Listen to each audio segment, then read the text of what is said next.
Bonjour à tous et bienvenue dans le podcast du pôle d'expertise patrimoniale de Cyrus Conseil, consacré aux fonds de dotation.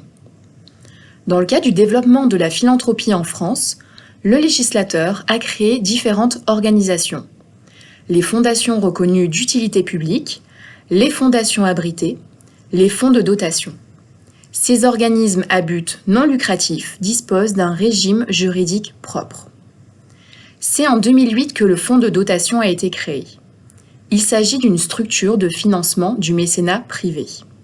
Cet organisme reçoit des biens à titre gratuit, les gère et capitalise les revenus pour l'accomplissement d'une œuvre ou d'une mission d'intérêt général.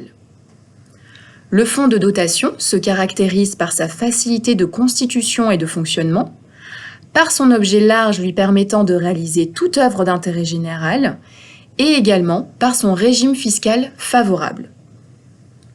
En effet, les dons consentis par des personnes physiques bénéficient d'une réduction d'impôt sur le revenu égale à 66% du montant, dans la limite de 20% du revenu imposable, ainsi que d'une exonération totale des droits de mutation à titre gratuit.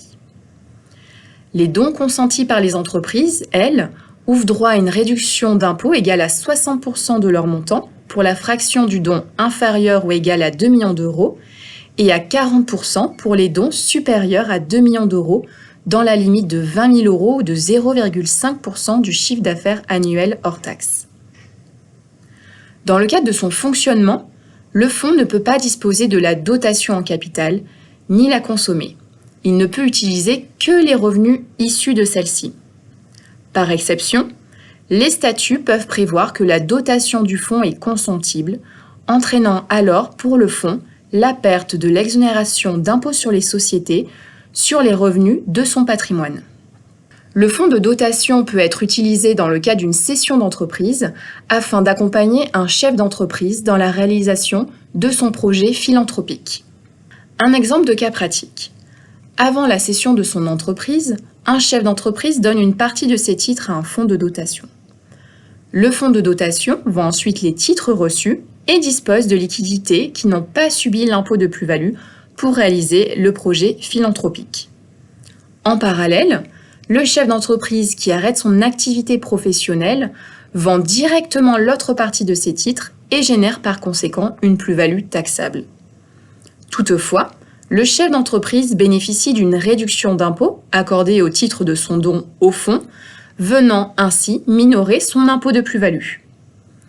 Il est donc indispensable d'anticiper ce projet pour calibrer les liquidités destinées au projet philanthropique et celles nécessaires à la vie personnelle du dirigeant. Le fonds de dotation pourra ainsi réaliser ses missions d'intérêt général avec une gestion désintéressée et au profit d'un nombre de personnes non restreint. Merci pour votre écoute et à bientôt pour un nouveau podcast du pôle d'expertise patrimoniale de Cyrus Conseil.